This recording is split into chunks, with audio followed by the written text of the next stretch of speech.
کمیته حالتهای فوق‌العاده تاجیکستان خبر داد که غریبی‌های شام 23 اپریل سال 2022 نزدیک به ساعت 18:10 در دهه نوآباد جماعت لایق شیرعلی شهر پنجکент ولایت سوخت بر اثر بارانی‌های پرشدت آن روز سیل آمده سیلروهای زوران را از آب پر کرد.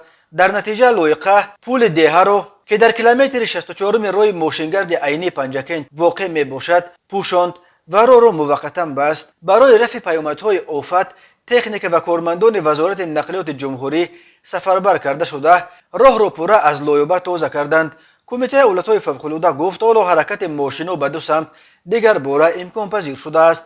کمیسیون حالتهای فوق‌العاده و حکومت اجرایی محلی به جای حادثه رفتند. معلوم شد که این نایابه به 48 هکتار زمین‌های کشاورزی جماعت لایق شیرعلی ضرر رسانیده تا خانه 15 خانه استقامتی ساکنان دهه زوران و 7 منزل استقامتی در روستای نوبنیاد را پوشانیده است.